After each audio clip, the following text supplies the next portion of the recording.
And this competition replays from the user Shek95. That is Shek95. And he's driving the M4A3E8 Sherman on a standard battle on the Abbey. The E8 Sherman being a tier 6 medium tank for the Americans. This one is a pretty damn good tank. It's well armoured, decently manoeuvrable, not quite as manoeuvrable as the other ones. Has a decent cannon as well. As you can see there, 76mm cannon with good enough penetration and damage for its tier. As you can see, has a pretty fast reload time. So straight away, Shek going to be heading to the centre of the map, finds a Chi Nu, going to have a shot at him. Unfortunately, that one just lands in the dirt, and then the Chi Nu's able to back away. He did take considerable damage from the rest of the guys heading up the hill, though, so it's probably unlikely that he's going to be back.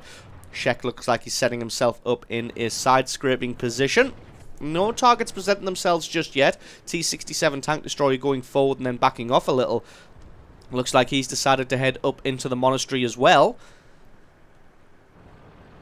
Allied team put quite a lot of tanks up in this monastery, and then the rest of them heading on the left-hand flank. Not very many on the right, so we're going to have to keep an eye on that, as there's only that A43 and the Jackson over there, and if things go sour on that flank, you can get pushed pretty damn quickly. Shek now moving up into the monastery as well as a Leopard, and that KV-85 look like they're trying to hunt out that ELC AMX.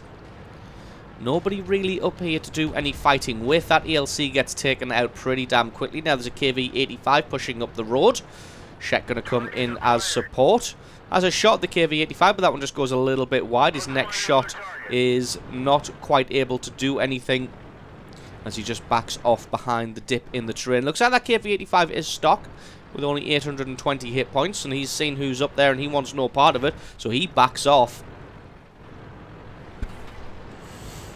You can see the enemy team pushing quite heavily on that right-hand side, so got to be aware of the map and what's going to go on there.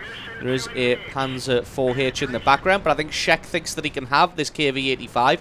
Gets a good shot at him, gets into cover. Got to be careful, there's a TOG-2 on the left-hand side, and a couple of tanks in front of him that could offer some kind of resistance, but he's got a great shot on that KV-85 to set him on fire. Looks like he doesn't have a fire extinguisher. One more hit should be all he needs to take him out. Take him out he does. He's been hit a couple of times, but hasn't actually lost any hit points himself. And there he bounces a shot from the left from that TOG. Good job there. Looks like the Allies are pushing very heavily on that left-hand side. So he's going to move up and try and eliminate some of the tanks from the base. They've still got the SU-100 and the Jackson on the right-hand side. They are getting pushed very, very heavily by enemy tanks there. Finds the Panzer 4H. He's decided to drop back as far back as he possibly can. Going to go for this Elector instead. Using a lot of auto-aim at the moment. Probably should try and use that one manually. Looks like the Sherman 3 takes him out. Got a couple of good shots on this Panzer 4H. Looks like he's using incendiary rounds as he manages to set that Panzer on fire as well.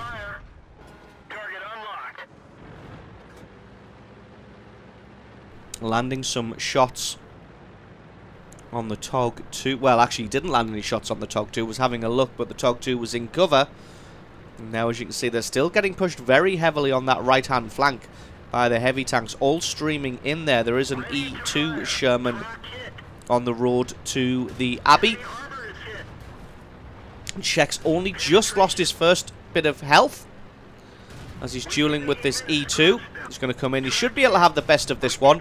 Puts one into the side, and unfortunately that one doesn't quite go through. One more shot, and he takes him out for kill number 3. Going to head up into the monastery now. He's going to have to drop back and try and do some base defense now. And as you can see, there's a KV-1 coming from the right-hand side. He's probably going to arrive at about the same time that Shek does. What would be perfect for Shek is if he arrived just a little bit earlier than Shek did. And that means that the enemy team will be focused on that very tough to damage KV-1, and Shek can come in from the side and do some real damage. As you can see, most of the tanks up there are on low health, so some people are about to have their days ruined if Shek could get in here and hit these guys. As you can see, everybody's on low health. Hits one, takes out the ARL-44, takes out the M6. Going to go for the BDR now, takes out him as well. And he's just absolutely wrecked everybody's day here Gets a hit on this Churchill Mark III. Picks up a Top Gun medal in the process. Gets a few good hits on this Churchill Mark III. He's going to have no chance penetrating the front armor of this tank.